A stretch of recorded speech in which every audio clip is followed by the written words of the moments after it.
Randall Carr was born and raised in Cross Plains, Tennessee. He was a graduate of East Robertson High School and a veteran of the U.S. Armed Forces in the U.S. Army National Guard. He was a teacher of all things ranching and horses to about anyone who would listen. He turned people on to his greatest joys in life, Mustangs, every chance he got. First time I saw somebody riding a horse, Tom Jones and Randall Carr came by my grandmother's house riding Mustangs. I might have been 6 years old, and I thought it was the neatest thing I'd ever seen. And as soon as we had ponies, and as soon as we were old enough and could ride, I started riding with them. And they were showing horses back then, Tom and Randall were, and I got a pony, and out there was Peach Orchard, and so I bought this pony and I gave, Tom, $65 for her. And I named her Peaches because I thought that's how we'd have to pay for her, but I don't know I ever picked many Peaches. But we rode her and broke her just like a horse because I rode with them every day, and so we rode pleasure. And everywhere I went, they hauled me where I went. We didn't have a truck. We didn't have a trailer. We had trucks, of course, but if they went to a horse show, they made sure they had room to take me. And Peaches, a lot of people know her. She won a lot of prizes and a lot of stuff because she acted like a horse, although she's a pony. And what I learned from Randall and Tom. And when I didn't have a horse to ride, they furnished me one to ride. And he taught a lot of people how to get in this business. And you know, Dennis Marsh used to ride. He used to go to rodeos with him, and he makes a living running rodeos now. So Tom and I just kind of went along for the ride and rode and made our living and rode with him every chance we got. The horses you see behind us here, they were running wild on the Sheldon Wildlife Refuge a couple of weeks ago. And Sheldon is located in the northwest corner of Nevada. That's where California, Nevada, and Oregon all come together. And they're so overpopulated that they're taking them off out there and trying to bring them back to the east to adopt them out where there's a greater population of people. But we went out and picked up one load, and then two other truckers brought two more loads. So we've got 119 here now. And so we've been feeding and watering them and letting them get acclimated, and now we're ready to adopt them out. They're basically just like any other horse. Once you get them gentled down and introduce them to your other livestock, well, they'll just go out and graze with them or whatever. There's no problem with them whatsoever. Once these horses when they turn around and start trusting you, it's just like daylight to dark. Randall hunted and fished and farmed hay, out of necessity, we're sure, but he loved it too. He was also a semi-truck driver, a trustee with Mustang Heritage Foundation, and an inductee into the Western Hall of Fame. He was drawn to the simple side of the Western life. He loved black powder firearms and won many awards with that hobby over the years. He and Miss Paula were married 45 years, but she's quick to say that she would send him to the doghouse on a lot of occasions. Randall's doghouse was a cabin just a stone's throw from their house, but he would go there and putter with his black powder hobby and even cook a little bit. Paula really laughed when he invited her down for supper, and all he had was biscuits. Apparently, that was about the only thing he could cook. Randall Carr had a quiet, easy smile and was always willing to help people and good causes. Nothing in this world gave him more joy than the people he loved, the Mustangs he remained devoted to, and being part of a team. He made no bones about it when he met Paula. It didn't take him long to ask the beautiful young widow with 2 sons to marry him. Of course, she said an immediate no. She had a good job and plans to move to Australia and become the manager of a store that she worked for.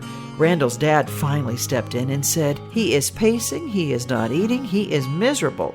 Is there any way you could consider saying yes?" And then Paula saw how Randall and her sons responded to each other. The boys loved the farm and loved the teaching and outdoor activities that came so naturally to Randall. That interaction sealed the deal. Paula was born in Manchester, Tennessee, but she's quick to tell you Randall was not her teacher when it came to horses. Nope, she brought her own horse knowledge to this team. You just married this cowboy, and did you know horses before that? Oh, yeah. Oh, okay. Oh, yeah. We live next to a trail riding. And so I got to go trail ride. And so my daddy bought me a burro because he couldn't afford a horse. So I rode my burro as everybody else was riding a horse. While Paula could dress up and play the dainty Southern lady, she could wrangle with the best of them. And even now, she cares for her burros and horses and zooms around the farm on her side-by-side, keeping up with her farm, her livestock, and her renters. When she tells her story, she doesn't let her part in the wild horse and burro business go without mention. And she didn't just keep the books. You and Randall were such a team. He was the cowboy. Uh-huh. He handled the horses. Yes. But you handled the paper. And am I right, for every 30,000 of those horses that you guys placed, you handled every piece of paper? And how many pieces of paper per horse?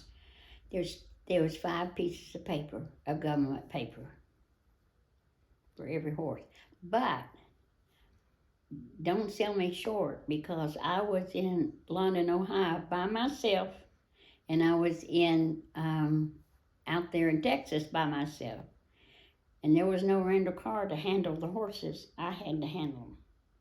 But what happened was great about that is I got used to handle them, so I wasn't scared of them. I would get up on the chute and then drape a halter down and put the halter on them and all that. But a stud horse with Randall, he'd say, "Paula, come sing to him," because he's trying to eat my hands. And I'd go, and he would always make me halter or stud. Would you sing to him? I'd sing to him. What did you sing? Oh, just about whatever day it was or whatever, just some kind of summer song or whatever. And I'd be over his head with Randall. They would be trying to climb out. They would snap at him and all this stuff. And he'd say, "Paula, you better come." So not a horse whisperer, a horse singer. That's right. Dr. Redding put a foot on this horse. What? Grew a foot on him. What happened was that the Honduras had a bunch of kids over here. He fed the horses, and the kids come back in here and fed again. Uh-oh. This one foundered really bad, and I took it to Dr. Redding, and he grew a whole new foot on that horse. Pal, turn around. I see you've been in the cockaburros out there. Because I'm 80 now. I just had a birthday, 80. As you look at pictures in Paula's vast collection, you realize she knows everyone. From placing a burro with Dwayne Allen of the Oak Ridge Boys that he claims raised his children, to a picture standing beside a young Senator Bob Clement. "Yeah, I dated him," she said. Whether it's the head of a corporation, a bigwig in Washington, D.C., her current farmhand who refuses to learn English while she refuses to learn Spanish, Paula has a way of communicating with anyone and everyone. She gets her point across, and before she leaves any meeting, she has a yes in her pocket. She lives by the principle, ask forgiveness, not permission. Keep moving and don't let anyone tell you no. Paula has definitely earned her place in the Mount Rushmore of Mustang heritage, as did Randall. They were forces both separately and together, and we welcome them that way, separately and together, as we close this tribute with someone who knows the Carrs quite well. But on Sunday afternoons, when all is calm and quiet, they steal away by horse and buggy, enjoying the satisfaction of their success. Well, we just hope we made a lot of people happy and took care of a lot of horses. I'm Annette Noel Hall on the Wild Side.